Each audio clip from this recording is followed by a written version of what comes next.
Opa. Beleza. Beleza, turma? Vamos lá, então, dar sequência no que a gente está fazendo aqui.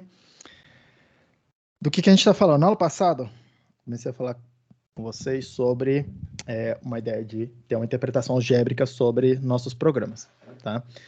Sobre usar essa ideia do sistema de tipos e as regras associadas a esse sistema de tipos como regras algébricas, tá? Para a gente poder tratar os nossos programas aqui um pouco mais como se fossem, em alguma medida, vocês vão perceber ao longo do tempo, tratar o ato de programar um pouco mais, eu vou chamar de técnico, mas é de fato mecanizar um pouco mais, tá? É colocar como se fosse um guardrail, como se fosse pedalar uma bicicleta com rodinhas, tá? Porque não é que a gente vai exatamente programar pior ou porque a gente é burro, é porque rapidamente um programa qualquer, a complexidade dele aumenta muito rápido, tá? Assim, um programa com algumas centenas, alguns milhares de linhas de código já começa a ficar razoavelmente complexo. Esse negócio vai ficando cada vez mais complexo à medida que a gente vai tendo mais módulos, mais interações complicadas, módulos escritos por diferentes pessoas, tá? Módulos escritos por diferentes pessoas em tempos diferentes. Muitas vezes a gente chega para trabalhar em algum lugar, na maioria das vezes, inclusive, é assim, a gente chega para trabalhar em algum lugar e é cheio de código legado, tá? Muitas vezes também, basicamente as duas situações do programador de hoje em dia. Ele chega para trabalhar em algum lugar e tá cheio de código legado lá, o trabalho que alguém já fez e precisa ser dado manutenção, precisa ser programadas novas features em alguma aplicação. Ou você está fazendo alguma coisa do zero, um produto novo, um serviço novo, alguma coisa do zero, mas você usa algum tipo de framework, algum tipo de biblioteca que, no fringir dos ovos, não deixa de ser código de outras pessoas que você está utilizando, que foram feitos por outras pessoas em outro momento, muitas vezes pensando num problema que não era exatamente o seu problema. E aí você precisa adaptar isso, né? Então, esse tipo de guardrail, tá? Ajuda bastante nesse processo de a gente não sair fazendo besteira, e principalmente, tá? Ele não guarda de todos os bugs, ele não evita que a gente insira erros no programa, mas ele já guarda ou já ajuda a proteger o programa, o que quer que a gente esteja fazendo, de a gente não conseguir encaixar ou não fornecer os dados no formato correto para uma determinada função, para uma determinada parte do programa, tá? O sistema de tipos, em particular de Haskell, mas em outras linguagens mais modernas também, ele tenta garantir a segurança nesse sentido, né? De que o formato, o tipo de informação, a natureza de cada informação trafegando, entrando e saindo de cada função, de cada parte do sistema, de cada módulo, elas são compatíveis, tá? E ele ajuda a gente a verificar isso. Obviamente, o sistema de tipos não tem como falar para a gente se a informação que a gente está fornecendo para o programa, ou para uma parte do programa, é uma informação correta ou não. Só me diz se, só ajuda a garantir que aquela informação está corretamente formatada ou não, tá? Para que ela possa ser interpretada ou utilizada por um determinado módulo. E aí, na aula passada, eu mostrei para vocês uma sequência que eu estou chamando de 3 álgebras, tá? Talvez eu esteja exagerando um pouco a linguagem aqui, abusando um pouco da linguagem matemática, mas mostrei para vocês, em primeiro lugar, a ideia de um magma, que é nada mais do que eu ter um conjunto de elementos, que eu vou chamar de Azinho, tá? Que no meu caso particular aqui na linguagem, é um tipo vai determinar para mim um conjunto, tá? Afinal, cada tipo tem uma coleção de valores que pertencem àquele tipo, ou que recebe aquela etiquetazinha ao que o tipo representa, tá? Junto disso, eu vou equipar esse conjunto, eu vou equipar esse tipo com uma operação binária fechada. Isso quer dizer que eu vou definir uma função que recebe 2 argumentos do tipo Azinho, tá? Que estão dentro daquele conjunto ali que eu estou equipando com essa função, e que o resultado dessa função é um terceiro elemento também contido naquele conjunto, tá? Essa é a ideia do Magno. Eu só exijo isso, tá? Na sequência, a gente começou a pedir alguma coisa adicional, tá? Para poder chegar no que eu chamo aqui de semigrupo. Semigrupo. O que eu pedi para formar o semigrupo? Eu quero tudo aquilo anterior, mais a propriedade de associatividade para aquela função definida em cima desse conjunto, tá? E aí mostrei um exemplo para vocês, que é aquele tipo non-empty, tá? Que me permite construir listas não vazias, listas que eu garanto por construção que elas têm sempre pelo menos um elemento lá na lista. Tá? Eu não consigo construir uma lista que não tenha nenhum elemento, não consigo construir a lista vazia. Tá? Mostrei aquele tipo como um exemplo desse tipo de álgebra aqui. Tá? Mais comum é a gente exigir uma propriedade adicional nesse caminho aqui, tá? Para formar o que a gente chama de monoide. E aí, no monoide, que eu estou exigindo? Tudo isso aqui para trás. Percebam que cada vez eu vou pedindo mais documentos, tá? Eu estou pedindo cada vez mais dos meus tipos, das minhas estruturas, né? Lembra que o tipo, ele acaba definindo uma estrutura de dados. Eu estou pedindo cada vez mais dessas estruturas, estou pedindo cada vez mais desses tipos. Nesse caso aqui, eu quero que um elemento desse conjunto Azinho seja um elemento, tem essa propriedade de que ele é um elemento identidade para aquela função associativa que está definida no semigrupo, tá? Ou no Magno. Então, nessa coisa aqui para trás, nessa pilha de propriedades que eu estou exigindo, tá? No caso aqui, a associativa quer dizer o seguinte: quando eu pego um elemento azinho qualquer, arbitrário lá dentro, e eu realizo a minha operação, no caso que eu estou representando aqui de soma, né? Soma dentro da bolinha. Com esse elemento identidade, eu não altero o dado que entrou originalmente, tá? X mais o elemento identidade, o resultado tem que ser X, 0 mais nesse sentido aqui, o elemento identidade tem que ser X. Tudo bem? Foi isso que a gente foi vendo, tá? E aí, à medida que a gente vai descendo nessa pilha aqui, né, desenhando de baixo para cima, eu vou dizendo que as restrições nesses tipos, elas vão ficando mais fortes. Eu vou pedindo mais coisas, né? Estou exigindo cada vez mais documento. Então, o sujeito ali, o tipo, precisa ter cada vez mais força de vontade para vencer, entre aspas, a burocracia que eu estou pedindo dele. Tá? Eu estou pedindo mais dele. Só que à medida que eu vou pedindo mais, quanto mais eu peço, a primeira coisa que a gente tem que olhar por um lado, a gente pode, pode. Pessoal, vou pedir 30 segundos aqui, porque o diretor da faculdade está me ligando. Deixa eu atendê-lo, só um segundinho. A gente volta já.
Perdão, pessoal, vamos seguir aqui.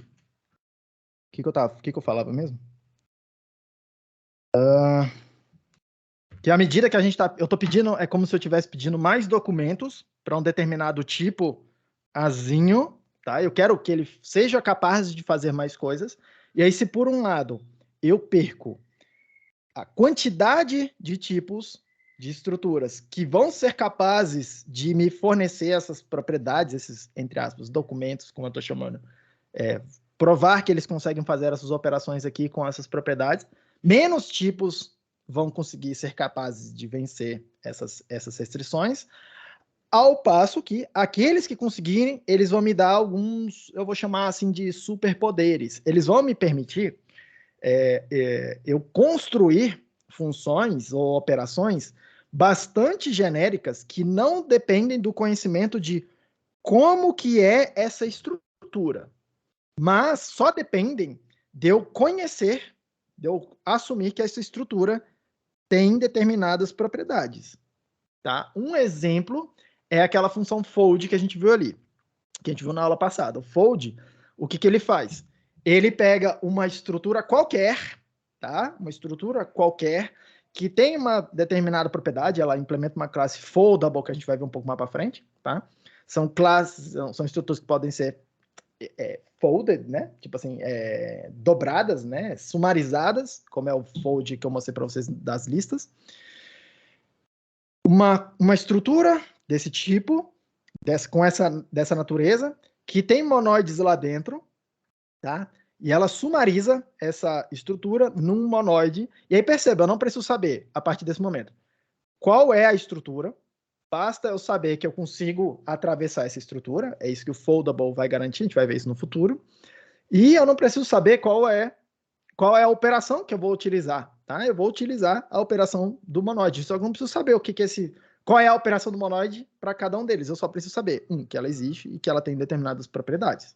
Tudo bem?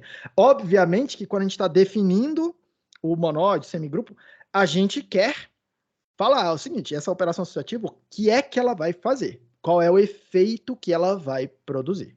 Tá? Obviamente. Mas quem está programando do lado de fora não precisa saber com detalhe em relação a esse efeito. Eu preciso garantir que, para todas as peças se encaixarem, que as propriedades sejam satisfeitas. Eu não preciso saber exatamente como é a implementação, eu não preciso saber nenhum detalhe adicional para conseguir encaixar as peças, tá? Essa álgebra dos monoides aqui, tá? Ela é um caso, o que eu vou chamar de, ela opera, tá?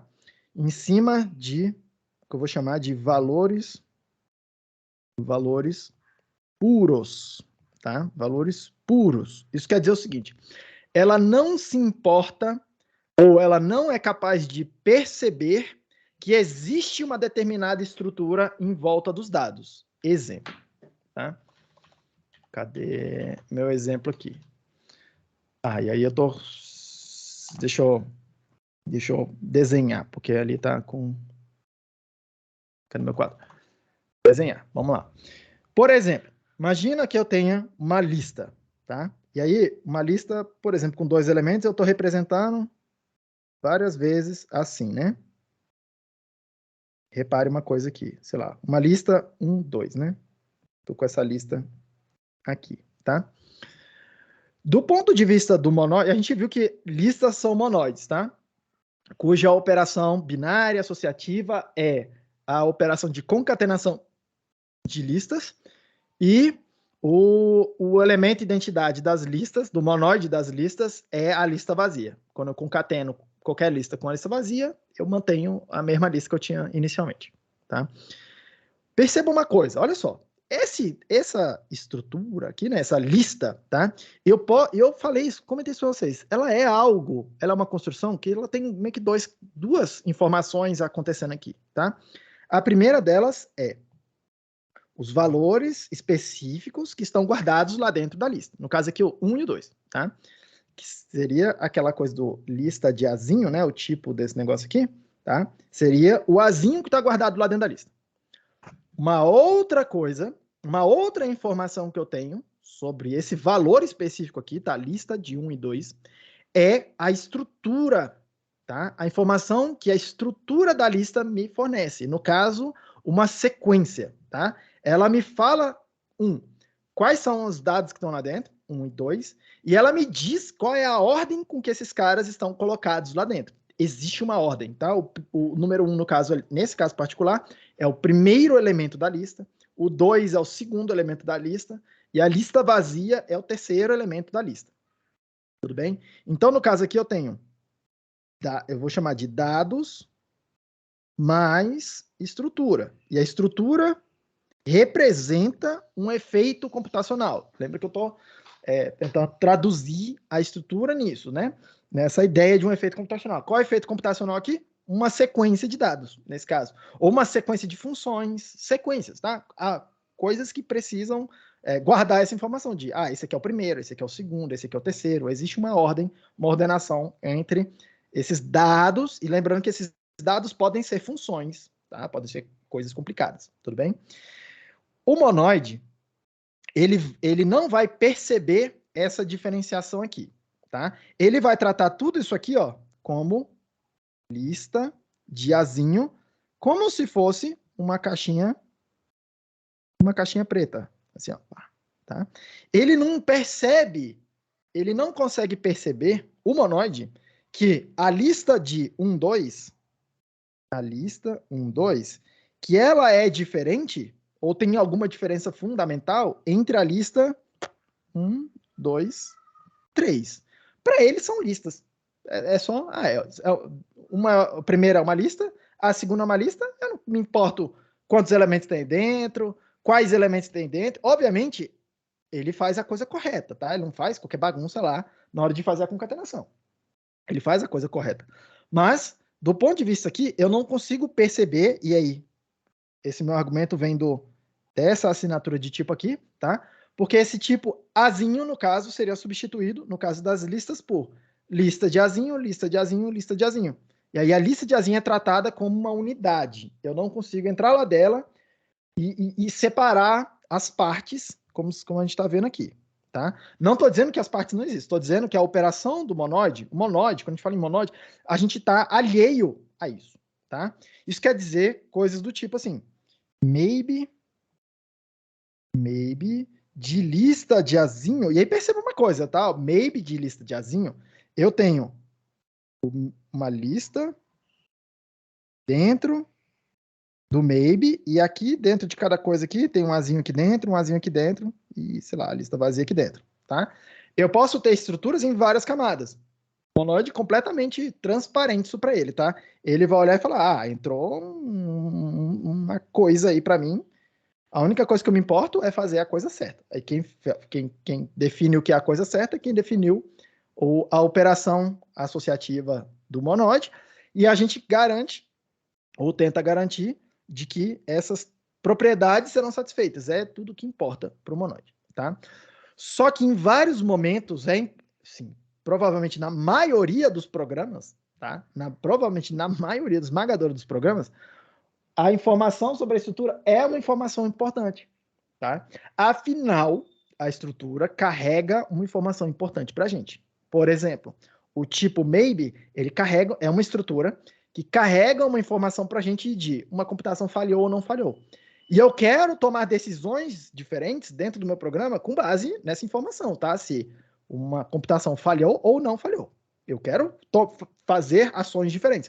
Porque se uma computação falhou, eu quero fazer algum tipo de tratamento de erro. Eu quero, por exemplo, avisar o meu usuário que a computação falhou, pedir para ele entrar com um dado de novo, ou eu quero salvar o que está acontecendo e fechar o programa, ou eu quero ir lá na rede, eu quero ir lá no servidor na internet que estava me fornecendo esses dados e falar para ele, cara, você me deu um dado, mas aconteceu algum problema no meio do caminho, corrompeu, sei lá, alguma coisa aconteceu, e eu preciso desse dado de novo. Me manda esse dado de novo, por favor.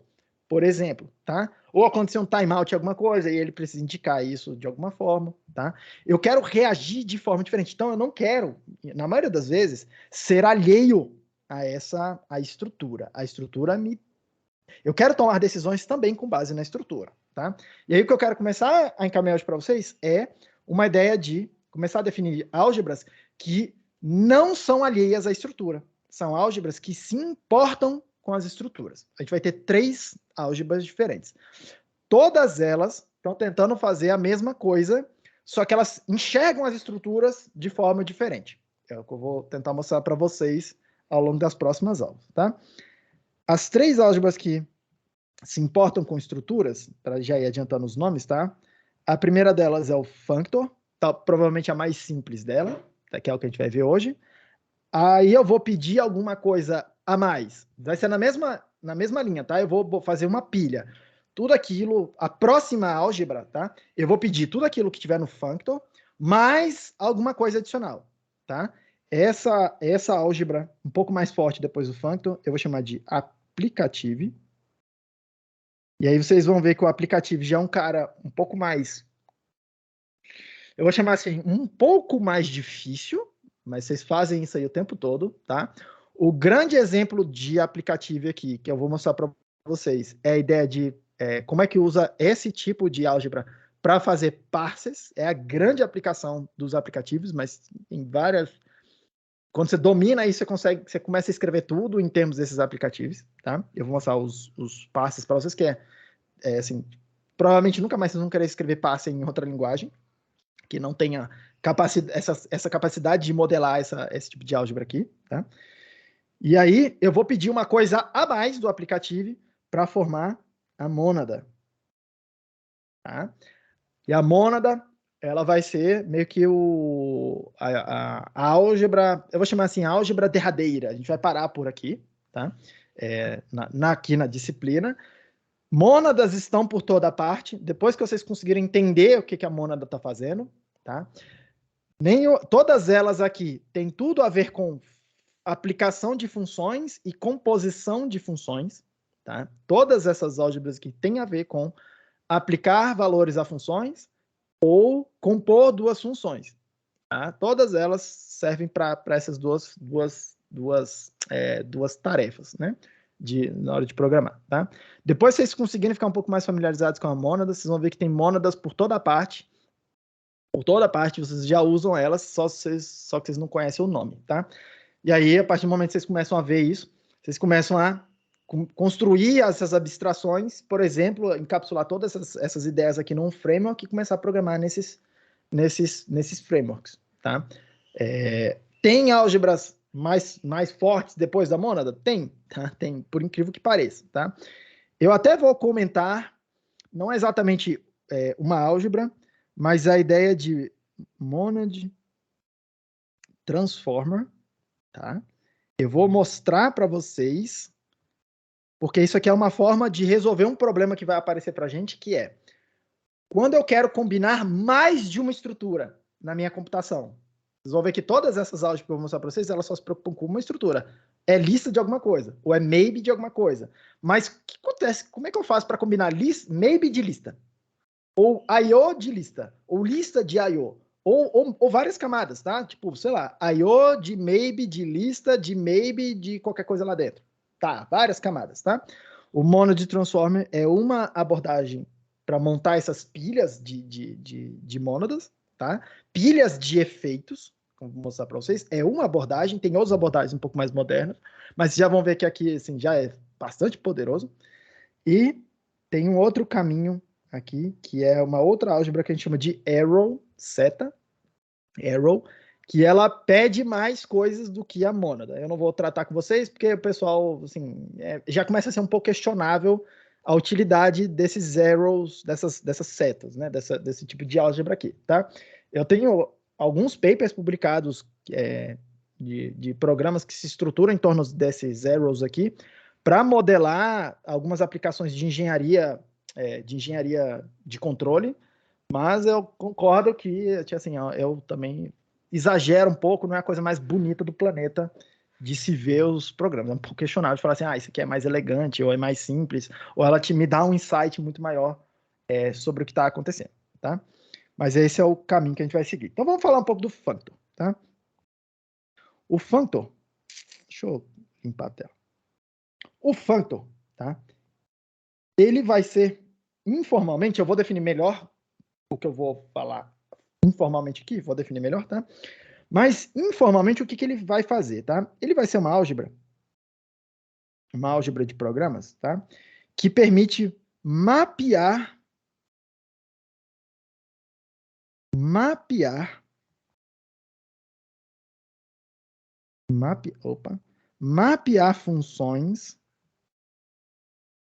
funções sobre estruturas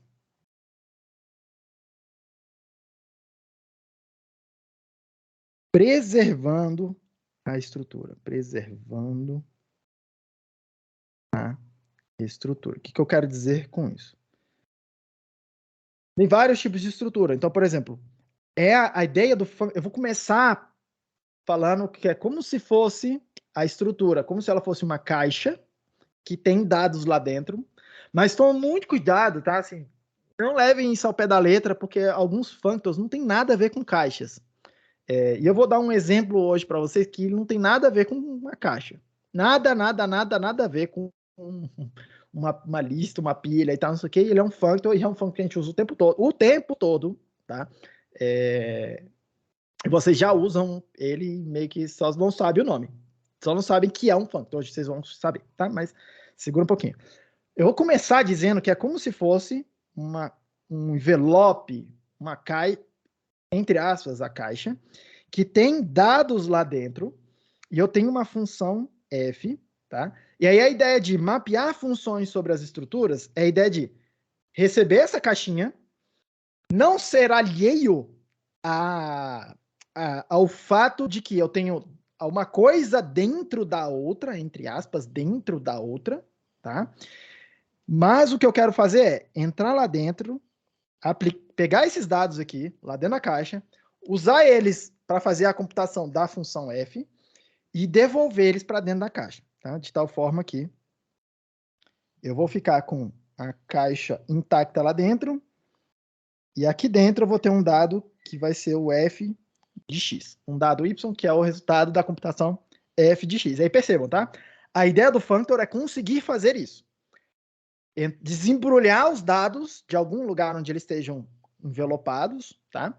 Desembrulhar esses dados, usar eles para fazer alguma coisa, colocar eles de volta do mesmo embrulho. É como se você estivesse abrindo uma caixinha de presente, tá? Um envelope, alguma coisa, sem rasgar o envelope inteiro, você não vai jogar ele fora, você vai abrir sem estragar nadinha, você vai pegar o presente que tem lá dentro, você vai trocar por outra coisa, e aí você vai fechar a caixa, toda bonitinha, com lacinho e a coisa toda, como se nada tivesse acontecido. Quem olhar de fora não percebe que a caixa foi aberta. Essa que é a ideia, tá? Você vai preservar a estrutura. É isso que eu vou chamar de preservar a estrutura.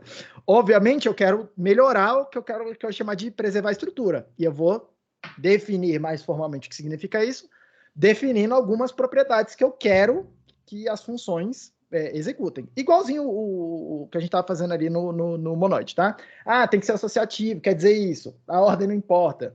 Ah, tem que ter um elemento de identidade, quer dizer que essas equações aqui são verdadeiras. Eu vou escrever alguma coisa na mesma linha, tá? E essas equações, essas propriedades vão definir isso aqui que significa preservar a estrutura. Tudo bem? E elas guiam a programação, tá? Nesses functors que são mais estranhos, o fato... Eu não preciso ficar, tipo, só ter a minha intuição e falar assim, cara, eu preciso fazer isso, preservar a estrutura. Eu tenho uma regra que me diz detalhadamente o que significa preservar a estrutura. Então, eu posso fazer uma implementação e verificar se ele atende às regras. Se ele atende às regras, pronto, acabou, não tem conversa. Tudo bem? Então, vamos lá. Eu vou definir, a gente vai capturar isso aqui, tá? Essa ideia, numa classe, igual a gente está fazendo nos outros casos, class functor. Eu vou chamar o tipo que implementa a classe de f de functor, tá? Onde esse f é um tipo específico. Onde? Eu preciso implementar uma função. Só uma função, tá? Só preciso implementar uma função. Eu vou chamar essa função de fmap, que é a ideia lá que eu estava falando aqui, ó, de mapear. É o map do functor. É o mesmo nome, reparem, tá? Do map que a gente viu das listas.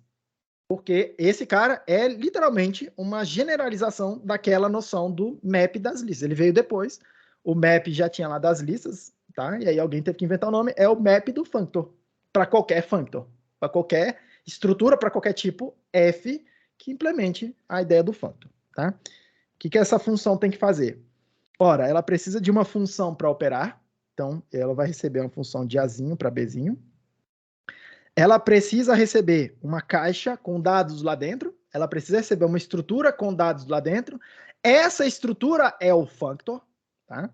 Eu vou chamar assim, ó, f de Azinho.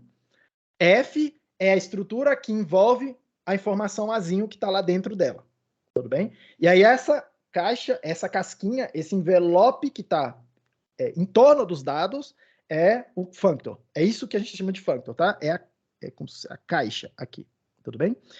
E aí eu vou produzir um resultado que é a mesma caixa, só que o dado lá dentro mudou, porque o dado, quem vai produzir o dado de saída é essa função, e ela produz Bzinho, então eu vou produzir uma estrutura com Bzinhos dentro, tá? Eu preciso ser capaz de implementar essa função, tudo bem? Ela vai precisar de algumas propriedades, mas antes de eu enumerar as propriedades, eu quero que vocês percebam uma coisa, uma diferença fundamental com o que a gente estava fazendo antes, tá? Deixa eu fazer o exemplo do monoide, tá? Só para ficar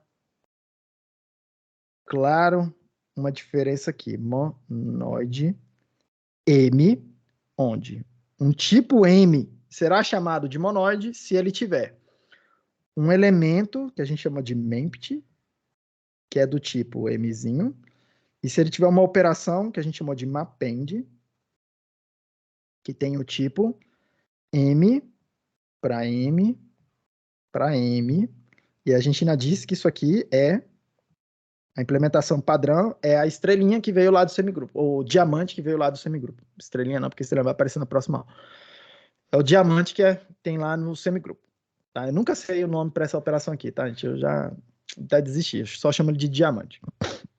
Reparem uma coisa aqui, tá? Que eu quero que vocês reparem uma diferença fundamental. Olha só, na hora que eu defino aqui o Mzinho do monoide, é um tipo esse M, tá? Eu uso ele aqui, já é um tipo final. Então, o que encaixa aqui?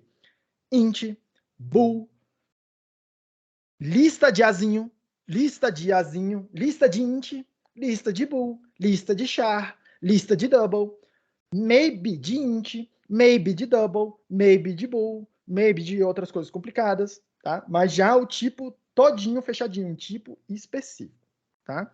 Repare que não tem nenhum tipo de parametrização aqui. Aqui no functor não. Esse f, repare que isso aqui é uma assinatura de tipo. Esse f, ele está recebendo um argumento no nível dos tipos. No nível dos tipos. A gente só está falando de tipo, não está falando de função nenhuma aqui. O que eu estou dizendo para vocês é que esse f não é um tipo em si, tá? Ele é o que eu vou chamar de construtor de tipo. Construtor de tipo ou um tipo paramétrico, tá? Exemplos de tipos paramétricos. Exemplos de coisas que encaixam aqui, ó. Que só de tipos paramétricos só tem um parâmetro, né? Ó, só vou encaixar o Azinho ou o Bzinho que está aqui. Então, são tipos que só tem um parâmetro. Exemplos. O maybe. O maybe sozinho não é um tipo. O tipo é maybe de int. Isso é um tipo. Maybe de bool. Isso é um tipo. Maybe sozinho não é um tipo. Maybe sozinho é um cara que é uma função, entre aspas, porque ela funciona no nível dos tipos e não no nível dos valores, tá? Ela é uma coisa que pega um tipo e constrói um outro tipo, um tipo que tem uma estrutura em torno dela, tudo bem? A gente representa isso aqui em Haskell. Deixa eu abrir aqui, eu quero mostrar assim. Stack REPL, o REPL normal aqui, tá? A gente representa isso aqui em Haskell assim, ó. Dois pontos kind, tá? Seria o tipo do tipo de maybe.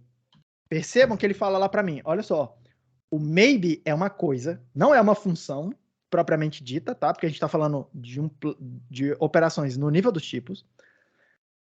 Mas é uma coisa que pega uma estrelinha, um tipo qualquer, e produz um outro tipo qualquer. Ao passo que maybe de int, essa coisa toda aqui, ó, ele já é um tipo. Ele já serve como um tipo. Tudo bem? Percebam que esse maybe sozinho, Ele é uma operação lá no nível dos tipos. Tá? Ele pega um tipo e modifica ele. Ele cria uma etiqueta nova. Tá? Como se fosse uma função, a gente chama de higher kinded function. Tá? Tipo, uma função de... É porque kind e type, quando a gente traduz para português, os dois a gente traduz como tipo. Tá? Eu costumo chamar o kind de espécie para poder ter um nome diferente. Então, repare que ele é de uma espécie diferente. É uma coisa que está num outro nível de abstração aqui. Tá? Eu não quero ficar entrando em detalhe dessa coisa, mas eu preciso chamar a atenção aqui, porque senão vocês não entendem como é que a gente define no programa a parada, como é que a gente implementa na prática. Tá? Então, exemplos desse tipo de coisa aí que está acontecendo. Maybe, sozinho. A lista, sozinha. Porque percebam, o kind aqui, ó, a lista sozinha é um construtor de alguma coisa, tá? E aí, ao passo que quando eu falo, ó, lista de int é um tipo, tá? Que é sinônimo de falar lista de int desse jeito. Dois sinônimos, tá? Outro tipo desse tipo, outro bicho dessa natureza. A tupla com dois valores, tá? Azinho de um lado, Bzinho do outro. A tupla, olha lá, o construtor da tupla é um cara que precisa de dois tipos. Então, por exemplo, posso fazer tupla de int com char. Isso aqui é um tipo, que é diferente de int com int. São dois caras diferentes, mas têm a mesma espécie, têm o mesmo gênero, tá? Eles são, nesse outro nível, eles são mais parecidos, eles são o tipo final, tudo bem? E aí perceba uma coisa, tá? A gente pode fazer, do mesmo jeito que a gente fazia no nível dos valores em cálculo lambda, a aplicação parcial, que era o seguinte, eu pego uma função que tem, sei lá, 3 argumentos, se eu der para ela só 2 argumentos, o resultado disso é uma função que fica esperando o terceiro argumento para produzir a saída. Eu posso fazer isso aqui também. Repara aqui, ó, esse carinha, o tipo da tupla, precisa de 2 argumentos. Se eu só der um argumento para ele,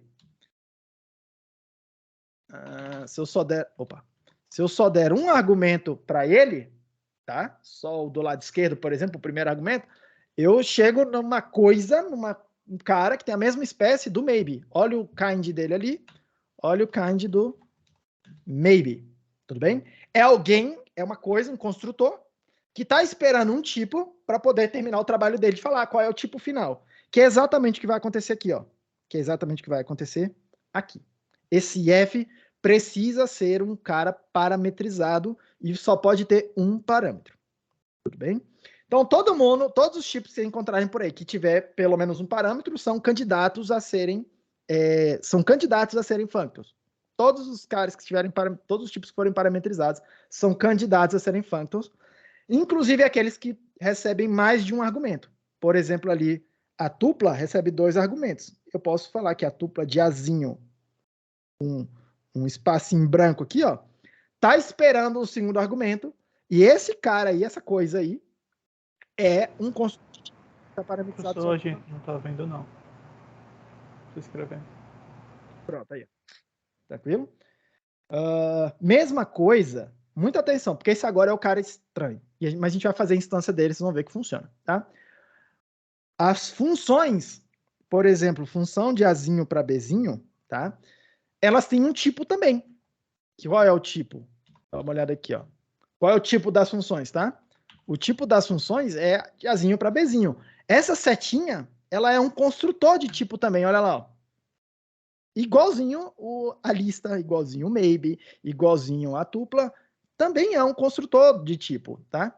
E aí, repare, é um construtor que precisa de 2 parâmetros. O Azinho, que diz como é que é o formato dos dados da entrada da função, e o Bzinho, que diz como é que é o formato dos dados na saída da função. Tá? Ora, se eu entregar para ele um tipo, o primeiro aqui, se eu disser para ele como é que são as entradas das funções,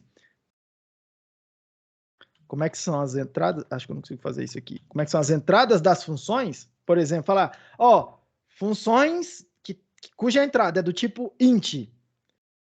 Isso aí é uma categoria, forma para mim um construtor, tá? Que engloba todas as funções cuja entrada é um int e a saída eu desconheço. A saída precisa ser definida ainda, tá? Opa, esse cara aí é o mesmo gênero, a mesma espécie do maybe, que é um cara que eu vou escrever assim, tá? Azinho, que é um cara que serve para encaixar ali. É um construtor de tipo que está parametrizado só com um parâmetro. Opa, aí começa a vir a pergunta. Tá bom, professor, então você está dizendo que todos esses caras são candidatos a ter um functor, tá? Todos esses aí são functors. Vou mostrar para vocês as implementações. Todos esses são functors, tá? Mas o que significa então ser um functor? Basta ter essa função aqui? Não. Tem que ter essa função, mas essa função ela tem que cumprir duas propriedades. Ela tem que seguir duas leis, que a gente vai chamar de leis do functor, tá? Que são as seguintes. A primeira delas é leis do functor. A primeira lei do functor é a lei que eu vou chamar de lei da identidade. Ela vai falar para mim o seguinte. Fmap, usando a função id, e aí a função id ela é definida assim, ó, id de x é igual a x, tá? Repare que esse id, o tipo dela... A gente não tá vendo, professor. Ainda bem que vocês estão me avisando, ó. Ela é de azinho para azinho, tá? É o tipo da SD. Esse x é qualquer coisa, eu só copio o x na saída, então não me importa que coisa é essa. A única coisa que eu sei é que, já que eu estou copiando a entrada na saída, a entrada e a saída tem que ter o mesmo tipo. Entrou x, tem o tipo azinho, eu vou colocar o x na saída, ele tem que ter o tipo azinho, tá? A função id faz isso, ela é uma função que não faz nada, basicamente, né? Ela só copia uma coisa de um lado para o outro, tá? Eu vou dizer, o functor, tá? O fmap do functor, ele precisa garantir que fmap de id seja igual a id, tá? Esses dois IDs são IDs diferentes. Deixa eu mostrar aqui para vocês, tá? O fmap, lembra que... Deixa eu dar um espaço aqui. O fmap, a assinatura do fmap, que eu defini ali atrás, era função de azinho para bzinho, f de azinho, f de bzinho, tá? Então, percebam que fmap de id, esse id aqui, essa função, tá?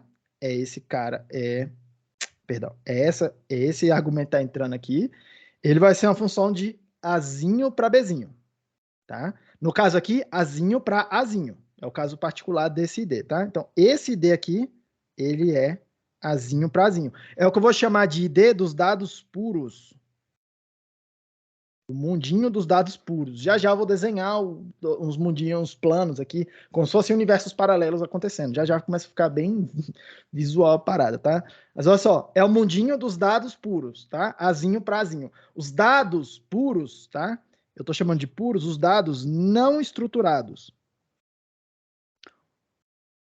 Ou pelo menos aqueles que eu não me interesso por separar a noção de valor com a noção de estrutura, um dado com a estrutura, tá?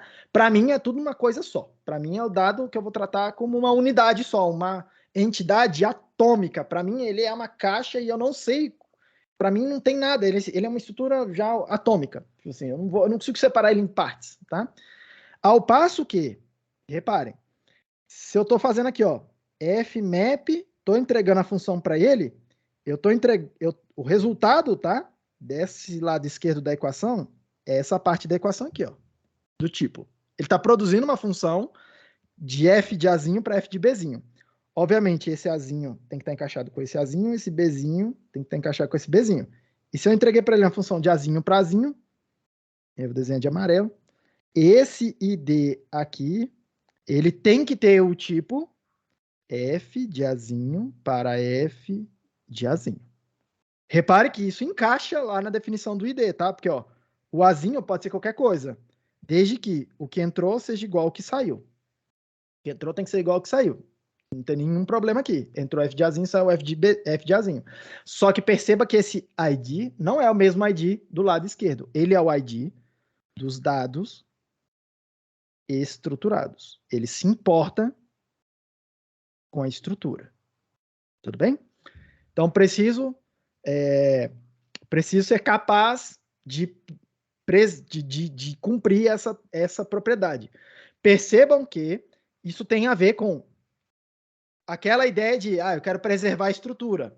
Pô, olha só, se quer preservar a estrutura, o que eu faço dentro dos dados tem que ser semelhante ao que eu faço com os dados, quando eles estão fora da estrutura, tem que ser semelhante ao que eu faço quando eles estão dentro da estrutura. Basicamente é o que essa regra está falando. O que você faz com os dados que estariam fora da estrutura tem que ser semelhante ao que você faz com os dados quando eles estão, os mesmos dados quando eles estão dentro da estrutura.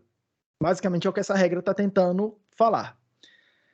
A segunda regra do functor, a segunda lei do functor é a lei da composição. Ela vai falar o seguinte para mim, tá? Ela vai falar o seguinte para mim, que fmap de f depois de fmap de g, se eu tenho uma função f, uma função g, primeiro eu vou lá dentro da estrutura, uso a função g. Lembra que a composição de funções a gente lê da direita para a esquerda. Pego a estrutura, pego a função g, uso ela para mexer nos dados lá dentro. Aí eu terminei. Aí eu pego o resultado disso, vou passar para a função f. Vou pegar a função f, vou mexer nos dados lá dentro. Repare que é a segunda vez que eu mexo nos dados, tá? Vou mexer nos dados lá dentro. Terminei. O resultado disso tem que ser igual a fazer, em uma só passada, fmap de f.g. Tudo bem? Repare que isso tem tudo a ver com continuar falando, eu preservo a estrutura, tá? Ora, eu faço mais de uma operação lá dentro, tá? Desde que eu faça a operação na mesma ordem, tá? Desde que eu perceba que aqui meio que a ordem está implícita, que a G vem primeiro da F, tá? Mas enfim, desde que eu faça as coisas na mesma ordem, tá? Até para poder encaixar os tipos, mas desde que eu faça as coisas na mesma ordem, não me importa se eu faço, primeiro eu faço a G, entro lá na estrutura e faço a coisa, e depois eu monto a estrutura, e aí depois eu desmonto a estrutura de novo, faço a F, que é o que está escrito do lado esquerdo, ou se eu desmonto a estrutura só uma vez, que é o fmap do lado direito, e lá dentro eu pego um dado e faço a G primeiro, depois já faço a F e boto o dado de volta. Não importa, porque a estrutura é preservada. Tudo bem? É isso que está... Essa vai ser a nossa noção de preservar a estrutura. Vai ser dada por essas duas regras. Tudo bem? Eu não vou provar para vocês... mas tem um teorema, tá? Inclusive isso está num paper bem interessante, que eu recomendo para todo mundo aqui, mesmo que não se interesse por essa discussão mais acadêmica, mais teórica, mas tem um paper, assim, extremamente bacana de você aprender programação de um outro ponto de vista, tá? Bem mais teórico, bem mais se aculturar, né, como eu chamo, tá? O título dele é Theorems for Free, né? Teoremas de graça, tá? Theorems for Free. Onde ele mostra o autor, Philip Wadler, o nome do autor, se eu não estou enganado, ele mostra que as assinaturas de tipos, no caso aqui, essa assinatura aqui dessa função, tá? Ela já é suficiente para a gente provar determinados teoremas. E aí um dos teoremas que ele prova lá é que, no caso do functor, se você garantir que a lei da identidade ela é satisfeita na sua implementação, garantidamente a lei da composição será satisfeita também. Você não precisa provar ela, também que já tem um teorema que prova isso. Eu vou mostrar para vocês provando tudo, tá? Mas tem um teorema que já diz que se você provar a identidade, você ganha de graça a composição, porque é impossível, e é isso que ele prova, é impossível você fazer qualquer implementação que satisfaz um, mas não satisfaz o outro. É impossível fazer isso. O functor ele tem essa propriedade. Tá? Sempre que você consegue fazer a identidade, e é razoavelmente fácil fazer uma implementação que segue a identidade, é garantido que ela segue também a lei da composição. Tudo bem? Exemplos então, pessoal. Exemplos, tá?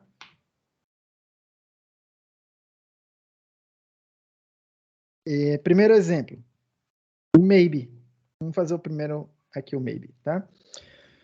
Lembra que o maybe, ele é assim, né? Data, maybe, jazinho, ele vai ser nothing ou just jazinho, tá? Ou dei um erro, não tenho dado, ou eu tenho dado, tá lá dentro do just. Então vamos fazer a instância dele aqui. E aí eu vou propor que a instância será instance, ponto, maybe. Lembra que aqui eu tenho que encaixar alguma coisa. Esse cara aqui, estrelinha para estrelinha, tá? Então é maybe sozinho ali. Onde o fmap, eu vou propor que a gente faça a implementação aqui, ó. Fmap, pega uma função f. Se chegar para mim o nothing, não tem nada para eu fazer, eu vou preservar a estrutura. Repare que o nothing é parte da estrutura. Se chegar para mim o nothing, eu vou botar do lado de fora o nothing. Nothing é a estrutura. Chegou o dado nesse formato, tá? Eu mantenho esse formato na saída. Se chegar para mim fmap, f, e chegar um just, x, eu quero fazer f de x, eu quero pegar o dado, usar na função f para produzir uma nova informação, um novo dado, tá? Só que eu quero preservar a estrutura, então vou envelopar isso aqui no just, já que chegou just, tem que sair just, tá? Essencialmente o que eu estou falando aqui, você entrou o cara nesse formato aqui, vai sair uma bolinha, só que, muita atenção, que é uma bolinha de cor diferente. Dá uma olhada aqui no negócio, tá? Esse cara que está entrando aqui, ele é f de azinho, ou no caso, desculpa, maybe de azinho. Esse cara do lado direito, não. Esse cara do lado direito é um maybe de bzinho. Tudo bem? A função, lembra que a assinatura do fmap, vou anotar ela aqui, ó, o fmap, a assinatura dela é azinho para bzinho, f de azinho, f de bzinho. Tudo bem? Ao passo que embaixo, perceba o negócio. O just x, tudo isso aqui, just x tem que ser maybe de azinho, que é o caso particular da f que eu estou implementando, maybe de azinho. Isso quer dizer que dentro do just tem que ter um dado do tipo azinho, para que isso aqui tudo seja maybe de azinho. Essa função é de azinho para bzinho. Automaticamente, f de x é do tipo bzinho, e essa coisa toda aqui é um maybe de bzinho, tá? Então, perceba que o que aconteceu aqui, nessa outra linha chegou um dado com outro formato, tinha um x lá dentro, e eu mantive o dado no mesmo formato quadrado que chegou, só que ele mudou de tipo. Ele é maybe de outra coisa. Ele tem o mesmo formato, maybe, só que mudou a cor dele. Era maybe de azinho, o branquinho ali, o verdinho, virou maybe de Bzinho. Bzinho eu estou representando com a cor vermelha, no meu caso aqui. Percebam que é essa noção que eu quero que vocês comecem a se visualizar assim mais visual, de que a gente preserva o formato das coisas, da estrutura, tá? A gente preserva essa ideia de preservar a estrutura, mas eu altero os dados que estão lá dentro da estrutura. Tudo bem? Isso não quer dizer que eu preservo o tipo. O quadradinho verde é diferente, um tipo diferente do quadradinho vermelho. Um é maybe de azinho, é uma coisa. O vermelho é maybe de bzinho, é outro tipo. Mas eles são parecidos, não é uma troca de um pelo outro de qualquer jeito. Tudo bem, gente? Seguindo aqui.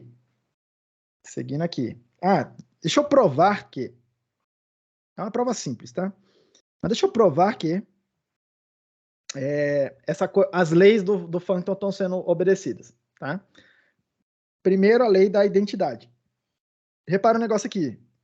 Fmap de ID. Eu tenho dois casos para um x que está entrando aqui, tá? Pode ter entrado nothing. Nothing. E aí, a equação aqui está me falando que o resultado vai... Essa equação está me falando que o resultado vai ser nothing.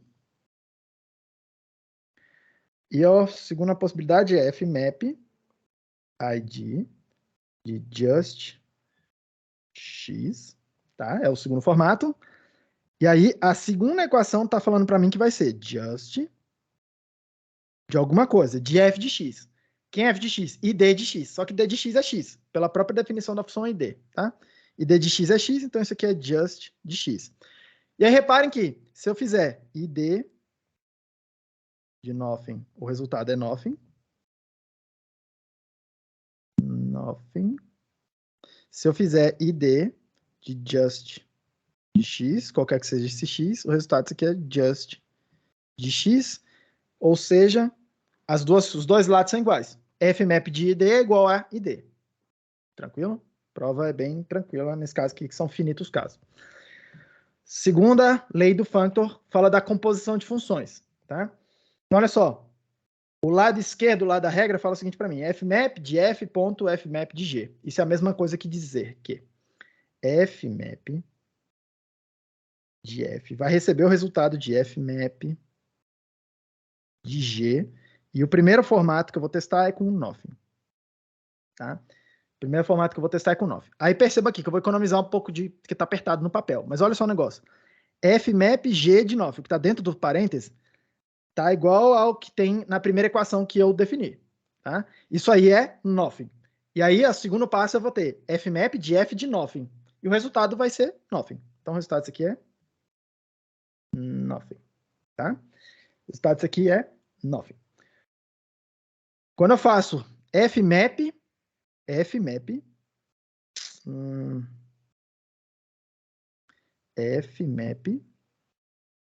de f.g de nothing.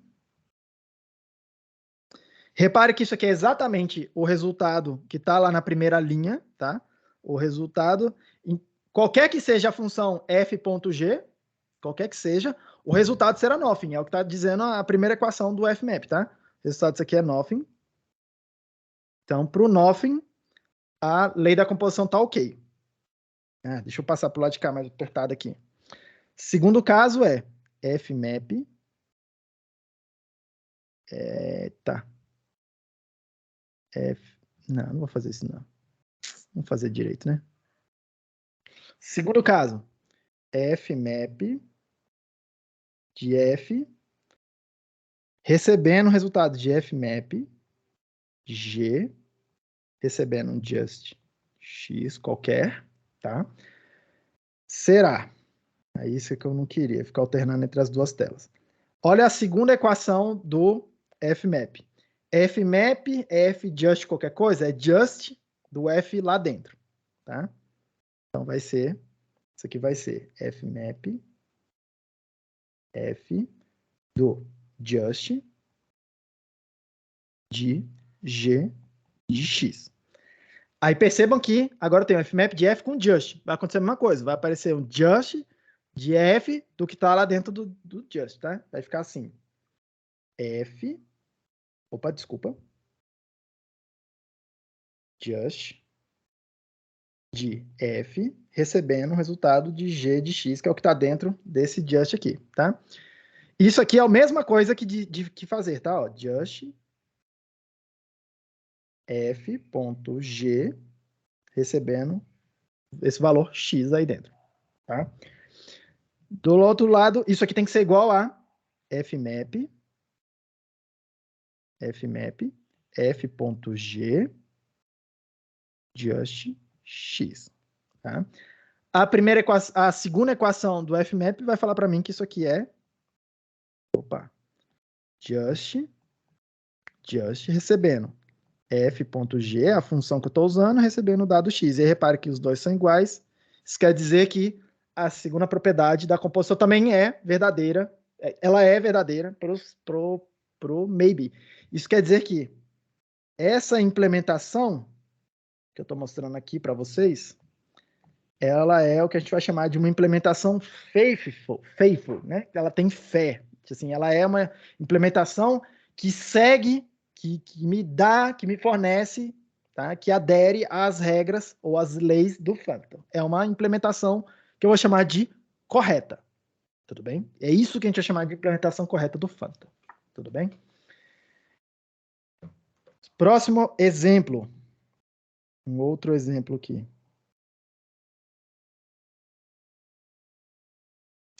O functor das listas. Exemplo 2. Listas. Listas são functors. Como elas são functors? Instance, functor, lista, onde? Aí eu estou procurando um fmap que é assim, ó. fmap, a assinatura dele vai ser Azinho para Bzinho, lista de Azinho, é o F de Azinho, lista de Bzinho. É isso que quer dizer o F de Bzinho nesse caso aqui. Tá? Então vamos lá. Esse aqui é um caso bem tranquilo, bem trivial, tá? Que eu nem vou ficar me alongando muito. O fmap desse cara é igual o map que a gente viu aí atrás, o map das listas. É aquela função map lá, sem tirar nem pôr, tá? Eu não vou provar aqui para vocês, vocês podem fazer aqui, mostrar por indução, muita atenção, porque esse tipo aqui é um tipo recursivo. Vocês podem mostrar por indução que ele, de fato, adere às leis do functor. Tranquilo, do jeito que a gente implementou aí no código no passado, tá? Então, listas são outro exemplo de functor. Próximo exemplo, um pouquinho mais sofisticado, um pouquinho só, tá? As tuplas. Tuplas são functors, tá? Como é que é a instância delas? Instance, functor, tupla, aí muita atenção. Tupla, onde? Só que, olha só, o construtor da tupla precisa de 2 argumentos para funcionar. Aqui eu não vou passar para ele lá dentro 2 argumentos, vou passar para ele um argumento de tipo. Tá? Então eu preciso, do lado de fora aqui, dar para ele um primeiro argumento. O primeiro argumento vai ser um azinho, que eu vou colocar aqui. Tem que ser obrigatoriamente o primeiro argumento por conta da ordem com que essas coisas são definidas. É o primeiro argumento da esquerda, o segundo o argumento da direita. Tá? E aí eu quero que vocês percebam que esse azinho, ele não é um dado. Ele é um dado. Porque vamos lá. Eu vou fazer a tupla de 1, 2. Vou fazer a tupla de 1, 3. A tupla de 1 com bool, com true, por exemplo. A tupla de A minúsculo, caractere A minúsculo com, sei lá, com 1.0, o double, tá? Só que do ponto de vista do functor, da implementação do functor, o dado que tiver colocado do lado esquerdo, tá? Ele não é tratado como um dado, como uma informação. Ele tem que ser tratado como parte da estrutura. Parte da estrutura, tá? Isso quer dizer que a tupla de 1 com, sei lá, qualquer coisa aqui é uma estrutura diferente da tupla com 2 qualquer coisa aqui. Eu preciso tratar essas duas estruturas como estruturas diferentes. Ao passo que essa estrutura 1 com qualquer coisa, ela vai ser igual à estrutura de 1 com qualquer outra coisa, né? Sei lá, se eu botar aqui, sei lá, um número aqui, tá? Essa primeira vai ser igual, do ponto de vista dos tipos, ou do ponto de vista do functor, vai ser a mesma estrutura de eu botar um booleano aqui dentro. Tá? Elas vão ser consideradas a mesma estrutura, só que uma está carregando índices, a outra está carregando booleanos. Ao passo que, se eu mudar o dadozinho da esquerda, eu preciso tratar elas como 2 estruturas diferentes. Percebam. Tá? Então, tem que ter uma certa atenção aqui no que está acontecendo. Tá? Segue aqui o Byron, então. Como é que a gente vai instanciar? O fmap que a gente está procurando tem essa assinatura aqui. Função de Azinho para Bzinho. F de Azinho. Azinho, vou chamar de... vou trocar esse nome aqui por X, só para não ficar o mesmo... Só para não colidir os nomes, tá? Porque o Azinho, esses caras não precisam ser o mesmo tipo ali, obrigatoriamente. Então, vou usar essa estrutura aqui, ó. Tupla de X com Azinho. Na saída tem que aparecer F de Bzinho. O F, quem que é? Tupla com X do lado esquerdo. Tudo bem? A estrutura que tem na entrada tem que ser a mesma estrutura que tem na saída. Tudo bem? Cuidado que esse X é um tipo, tá? Não é um valor, é um tipo. É int, é char, é bool, alguma coisa. Tá? Então, vamos implementar ele assim, ó. Vamos implementar ele assim. Ah, eu não fiz a implementação da tupla aqui, mas a gente faz aqui, ó. Fmap, F. E aí eu estou recebendo...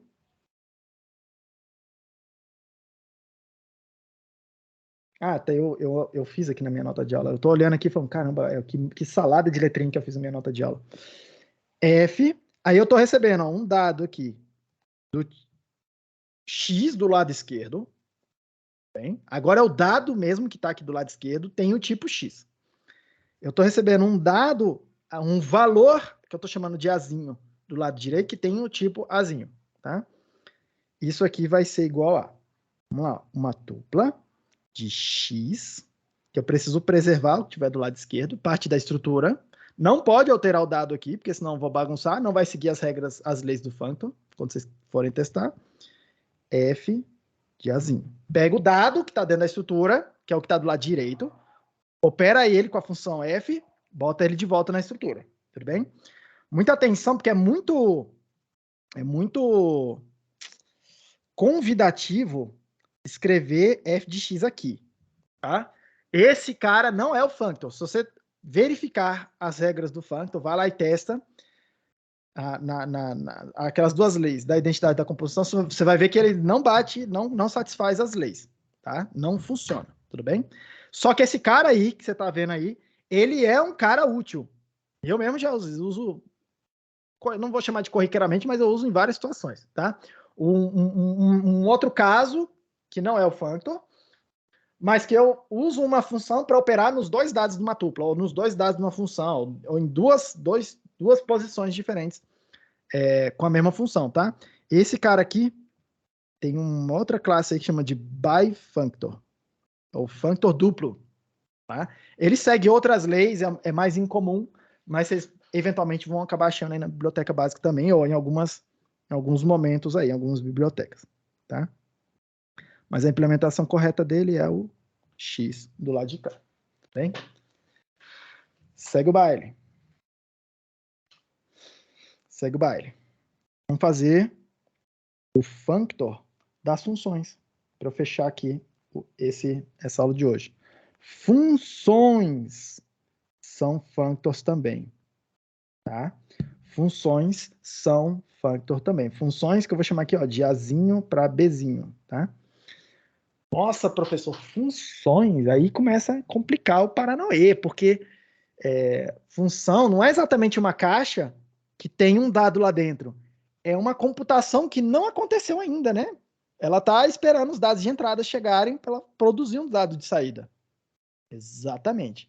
Mas mesmo isso aqui, ele tem um functor. Ele tem um functor extremamente útil, tá? Olha só como é que fica. Instance. Functor de lista, função de azinho, e aí eu vou deixar o outro argumento parametrizado, tá? Falta dizer quem é o Bzinho, que é, no caso aqui, a saída. Eu vou, inclusive, chamar logo de X aqui, tá? Vou chamar logo de X aqui, porque vai estar o Azinho e Bzinho da função f, tá? Para não confundir. A entrada, eu estou dizendo que tem esse tipo X, e eu vou deixar a saída parametrizada aí, tá? Onde eu estou procurando a função que tem essa cara aqui, ó. Então, vamos lá. F de Azinho para Bzinho. Depois, uma F de Azinho. Quem é a F? A F é essa coisa aqui, ó. Vai ser F de Azinho vai ficar X para Azinho. Isso aí quer dizer a F de Azinho, o functor do Azinho, a estrutura que a função representa com o dado Azinho. Preciso produzir um F de Bzinho. Quem é o F? Função de X para Bzinho. Bem? Essa assinatura a gente já viu antes. Olha aqui comigo o negócio. Vamos fazer um ligeiro parênteses. Em algum momento eu desenhei isso aqui para vocês, tá? Que as funções elas podem ser entendidas como mapeamentos entre conjuntos, ou no caso aqui entre tipos, né? Se eu tiver uma função que eu vou chamar aqui de f, que mapeia para mim, tá? Me leva de um conjunto Azinho para um conjunto Bzinho. E eu tenho uma outra função, que eu vou chamar de g, que me leva de... Perdão. Que me leva de x para Azinho, essa daqui. eu quero posso ter uma outra função G que me leva de Azinho para Bzinho, que é essa aqui, tá? Eu devo ser capaz de produzir uma função que vai direto de X para B, que é essa daqui, ó. Tá? Como resultado. Quem é essa função aqui? F depois de G. Ou F composto com G, né? A composição de funções. Cara, professor, olha que doido. Aqueles tipos encaixam certinho, né? Com aquela função FG, F.G ali. Exatamente. Quem é esse pontinho aqui? Qual é o tipo desse pontinho? Esse pontinho é uma função também, tá? É uma função que pega do lado esquerdo, primeiro argumento dele, é uma função f que vai de x para zinho. Função f que vai de x para zinho. Então, f ponto g, esse aqui está ao contrário.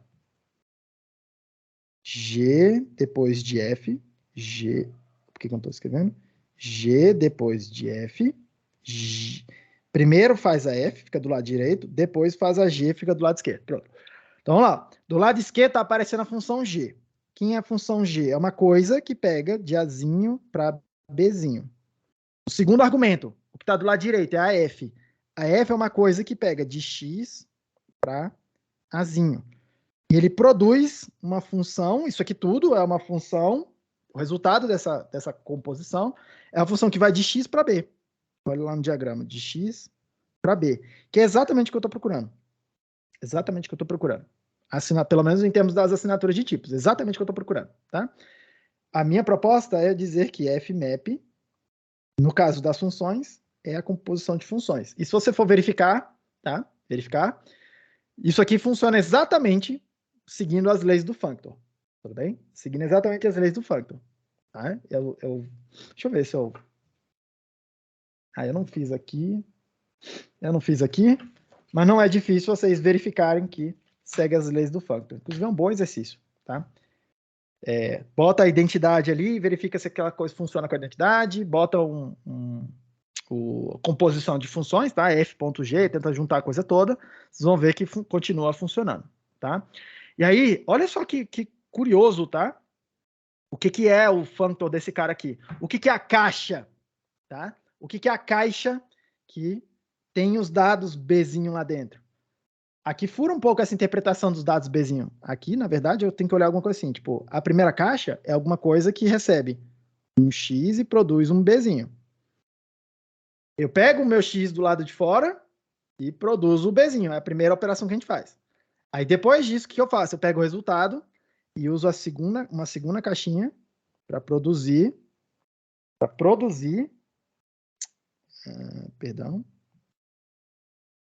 X para Zinho, que é a primeira caixa aqui. Eu uso o resultado dela para produzir um Bzinho, que é essa função que entrou do lado de cá, tá? E o resultado todo dessa coisa aqui é uma nova caixa. E vocês vão me ver desenhando muito esse tipo de coisa, tá? É uma nova caixa que a gente vai chamar de fmap de f, onde f é essa função aqui, ó. Essa função que encaixou do lado de cá. Tudo bem? Fmap, f, essa função que encaixou aqui. Quem que era a primeira estrutura aqui, ó? Quem que é o dado que eu estou esperando, tá? Que está dentro de uma estrutura. Eu estou esperando você me dar uma função para eu poder encaixar aqui. E aí é como se tivesse essa implementação aí, é como se tivesse um buraco aqui, ó, onde você pode me encaixar qualquer função que tenha essa cara, que aceita um dado do tipo xzinho e produz um dado do tipo azinho. Se não for assim, eu não encaixa aqui. Mas qualquer função que tiver essa assinatura, encaixa aí. Qualquer função. É isso aqui que o fmap está fazendo. Exatamente essa ideia aqui, tá? Independente de qual é a função que vai encaixar ali, eu já estou preparando que a saída... Eu vou ter uma caixa no final todo, que eu dou um dado do x, eu faço uma primeira operação, que é essa que está incompleta, que eu não sei ainda qual é, tá? Mas eu sei que o resultado dela eu vou usar na função f, que é o que eu passo para o fmap. Tudo bem? Isso aqui, tá? Tem gente que chama isso aqui de continuation, de continuação, né? Um tipo de programação, um tipo de estruturação de programas. Tem gente que vai chamar isso aí de callback, tá? essa F aqui e tal, de callback. Eu não sou tão fã desses nomes todos aqui, que eu acho que acabo confundindo mais. Eu gosto de só entender ali. Eu quero fazer uma caixa preta que tem aquela cara e ela tem um buraquinho que fica esperando você encaixar uma função ali. Pronto. Tá? É isso que está fazendo ali, tá? Quem que é o buraquinho é o que está do lado de cá do FMAP, é o que está esperando para formar a computação final. Tudo bem, gente? Dá para sacar o que está acontecendo aqui? Deu sim, professor.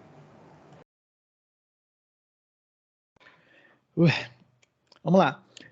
Deixa eu mostrar para vocês, eu quero propor para a gente encerrar a aula aqui, uma outra interpretação, que na minha visão é uma interpretação talvez mais poderosa, tá? É uma outra forma de ver isso aqui. Que até agora aqui eu virei para vocês e falei o seguinte. O FMAP, o functor, o que eu falei foi, tá? O functor é uma coisa que recebe uma caixinha preta, e aí eu tenho uma forma de pegar uma função f que está aqui do lado de fora, ir lá dentro da função, pegar essa função f, tá?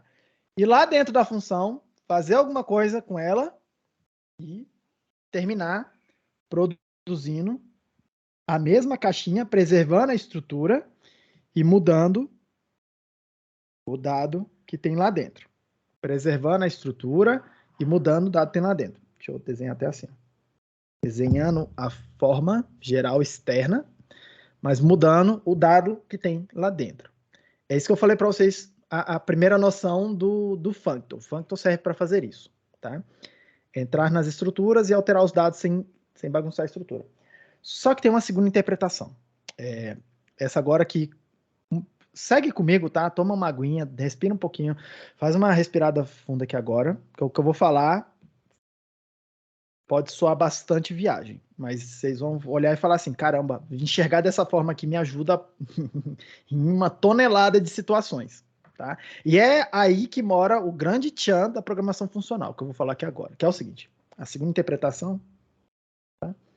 A segunda interpretação é olhar um negócio aqui, que é o seguinte, o FMAP, que é a operação do functor, né, que caracteriza o functor, ele tem a seguinte assinatura, Azinho para Bzinho, F de Azinho, F de Bzinho. E aí eu posso pensar o seguinte, tá? Cara, olha só o negócio que... Pensa em aplicação parcial. Se eu fizer só FMAP de F, tá? Eu tô fazendo a aplicação parcial. Eu tô dando esse primeiro argumento aqui para ela.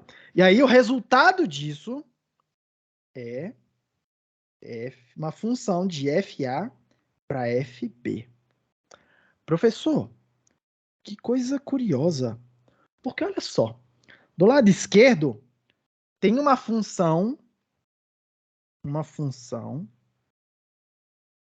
que opera sobre os dados não estruturados. Uma função que eu vou chamar de pura. Não é a mesma função, não é a mesma noção de pureness que vocês vão ver por aí. Mas eu vou chamar de pura. Ela se importa somente com os dados não estruturados. E o resultado da operação do functor, do FMAP, tá? Em cima dessa função é transformar ela numa outra função, que é essa aqui, ó, tá? Que é uma função que se importa com os dados estruturados, que eu vou chamar aqui de função estruturada. É como se eu pegasse a minha função... É como não, tá? Eu pego uma função f que não entende nada de estruturas e eu ensino ela a funcionar, fazer a mesma operação, só que considerando as estruturas. Vou repetir. Eu programo uma função f que não se importa com as estruturas, com nenhum tipo de estrutura, tá? É uma função pura. Repare que se eu programar uma coisa só falando como é que ela tem que operar com os dados, sem precisar se preocupar com estruturas, é mais fácil do que fazer uma função que se preocupa com as duas coisas, teoricamente. Então eu faço uma função que só se preocupa com os dados, não se importa em nenhum momento com estruturas, tá? E eu ensino ela, eu promovo ela eu faço um lifting, já vou mostrar por que eu tô chamando de lifting, tipo, elevá-la, tá?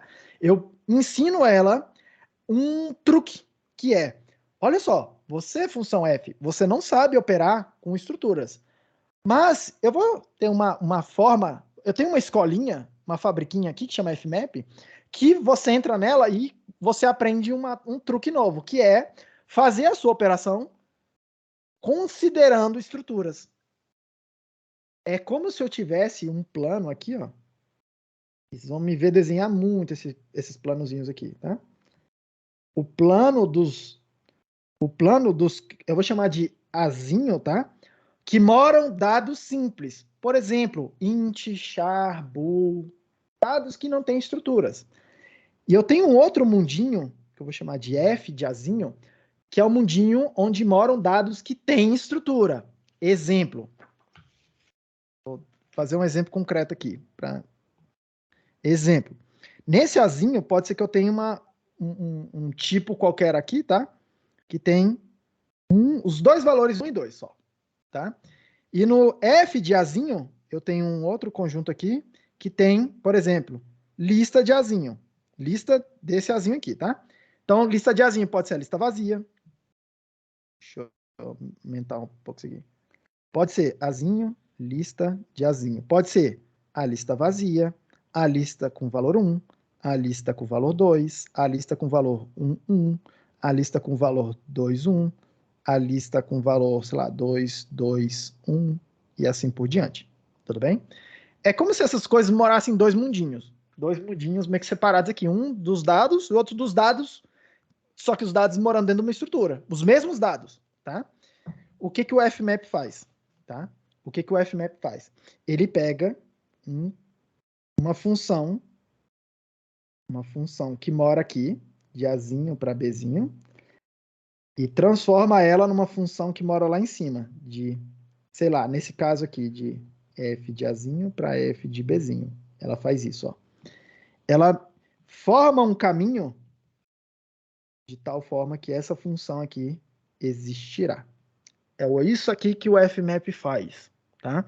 Ele pega uma função naquele mundinho mais embaixo que eu desenhei ali, que é dos dados não estruturados, e aí, sem você precisar mexer na sua implementação da sua função F, você, programador, vai escrever essa função F aí, tá? Essa função F, sei lá, vou chamar aqui de H, tá?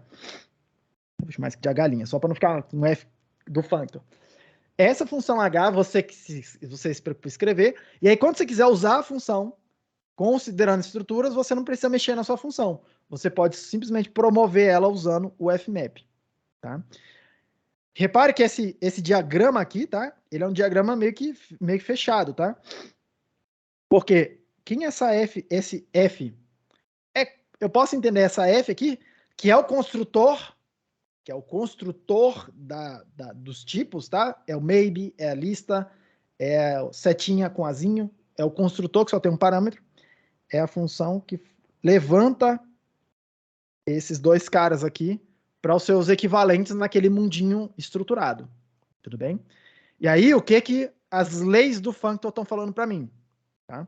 Que aquela função H, ela será, entre aspas, aquela função H' será, entre aspas, correta se o que acontece embaixo funcionar em cima, que são as duas propriedades, tá?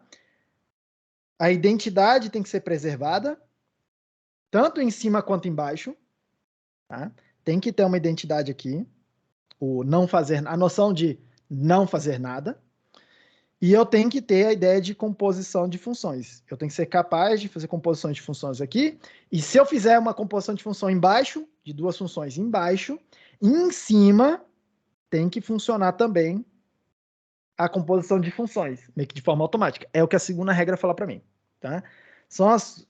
É uma regra de preservar, é isso que a gente vai chamar de preservar a estrutura. Tá? Eu consigo combinar, tudo aquilo que eu combinar de programas, quando eles estão lidando com dados não estruturados, na hora que eu promover isso aqui com o FMAP, preservar a estrutura significa que aquelas composições, um programa mais complexo, as partes se encaixam da mesma forma. a estrutura não importa para eu encaixar as partes. Tudo bem? É isso que serve. E aí, isso aqui dá origem para a gente, tá? Um estilo de programação que separa do que a gente chama de separation of concerns, né? Separa duas preocupações, tá? Duas preocupações. A primeira delas, que é a que mora aqui embaixo, vou desenhar de branco aqui, ó. A primeira delas aqui, ó, que mora aqui embaixo, tá? É a ideia de o que eu faço para calcular os valores. Cara, entrou o número 1, o que tem que acontecer? O que a função tem que botar na saída? Uma função qualquer, o meu programa qualquer, tá? Entrou a verdadeiro, o que o meu programa vai fazer? A gente se preocupa com isso. Depois, aliás, isso vai ser um lado que a gente precisa se preocupar. O outro lado, a outra preocupação, e agora está separada da primeira, é o que o F de qualquer coisa, né, a estrutura faz. Tá? E aí lembra que a estrutura modela um efeito computacional. Exemplo de efeitos, tá? Exemplo de efeito. O maybe, qual é o efeito que o maybe, que é essa estrutura que eu chamei de maybe, modela? Qual o problema que ele resolve? Problema de tratamento de erros. Tratamento de exceções, né? Tratamento de erros, tá? Então, por exemplo, eu posso fazer uma função f sem me preocupar com tratamento de erros, sem me preocupar com tratamento de exceções, e aí usar o fmap para promover essa função e ela aprender automaticamente aqui, entre aspas, né? Aprender como é que faz o tratamento de erros. Poderoso pra caramba esse negócio, né? Professor, qual que é o efeito computacional da lista? A lista é o efeito da sequência, que é fazer o seguinte. Pensa uma das poucas vezes que eu vou fazer uma incursão em outras linguagens. Pensa quando você está fazendo assim, for de alguma coisa. Tá? For, e aí lá dentro do laço, você vai fazer uma sequência de operações. E esse laço, você sabe quanto meio que você já sabe os dados que estão entrando lá. Por exemplo, você tem um vetor e você quer percorrer uns dados, sei lá, fazer alguma operação com vetor, tá? O que eu estou propondo aqui? Para que vai servir o fmap? Você programa o laço separado do que está dentro do laço acontecendo, tá? A f que você vai passar é falar assim, para cada item, para cada iteração do laço, o que tem que acontecer? Tem que acontecer essa função aqui, f. Então, não me preocupo com ficar repetindo o laço, nada disso. Eu me preocupo só com, tá bom, para cada iteração do laço, o que tem que acontecer? Tem que acontecer isso aqui. Bom, para cada vez que o laço executar.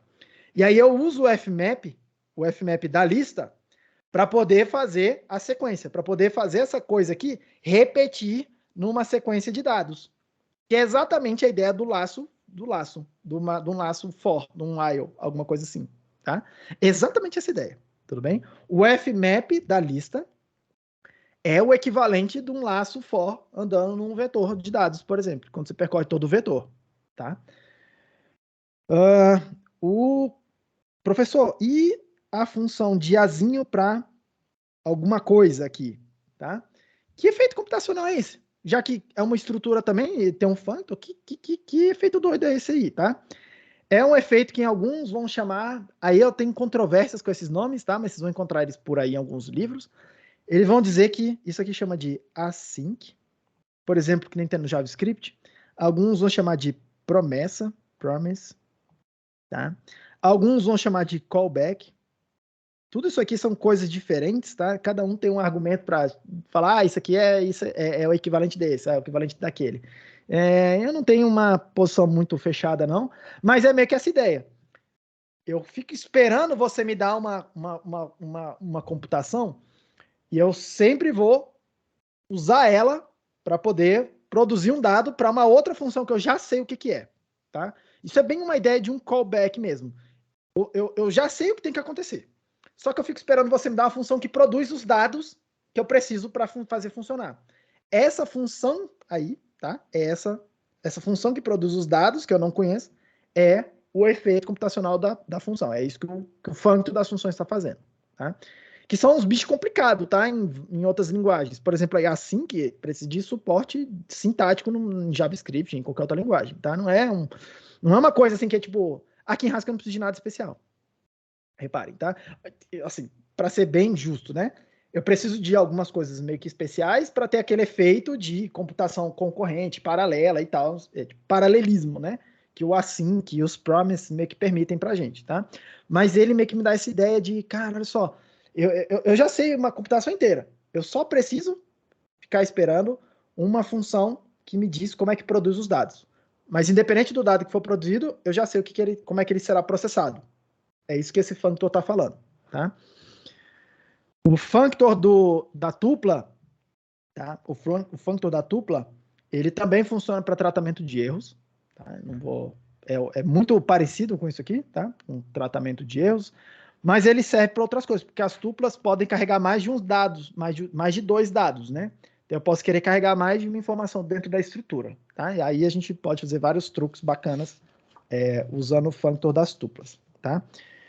Por esse motivo aqui, pessoal, de ter o fmap ser a função que carrega de um plano para o outro, tá?